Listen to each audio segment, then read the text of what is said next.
જેમ અંગ્રેજીની લેંગ્વેજ જેમ રમવા જઈ રહ્યા છે ઉપર એક વર્ડ લખ્યો છે ચાલુ કરીને સમજીએ આપણે પગા શબ્દ આવી ગયો એટલે કીધું ના ચાલે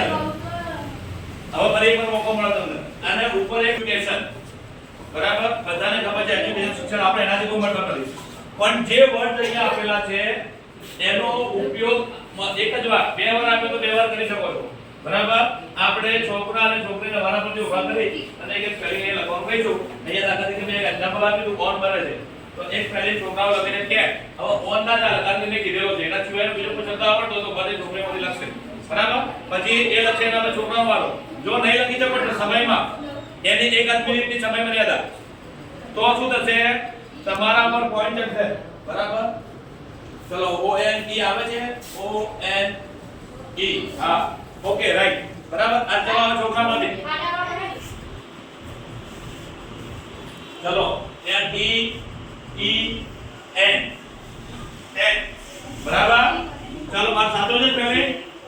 હા બને છે ચલો હવે કોનો વારો આવ્યો છોકરીઓનો ચલો ફટાફટ શબ્દ ભંડોળ અનરીત થશે વધારો થશે અને એનાથી તમારે અંગ્રેજી શીખવામાં ખૂબ મદદ થશે ખૂબ ફાયદો થશે તમને ચલો E A T રાઈટ ચલો હવે તમારો એવું જરૂર નથી કે અહીંયા T R D લખવાનો પહેલા શીખી શકો ગમે તે આયો શબ્દ બીજી વાર આવવાના જોઈએ ખાલી ચલો ઉભા થઈ જાઓ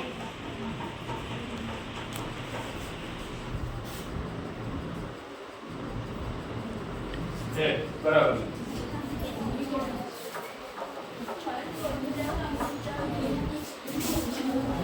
એક આપણે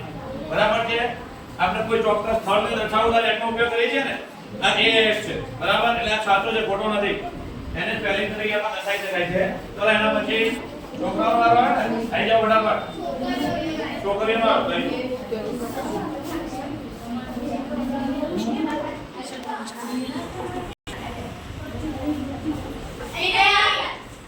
હા લખશે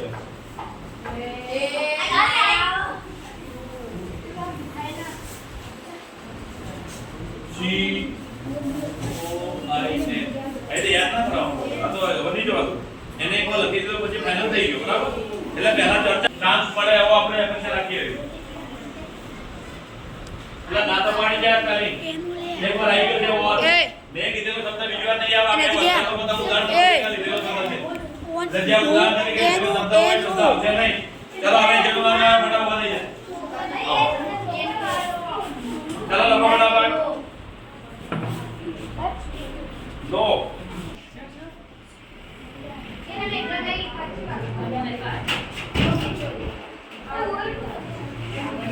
ચલો આમ કરો એક વાર આવી ગયો સ્પેલિંગ બીજી વાર આવવો જોઈએ નહીં યાદ રાખવાનું લો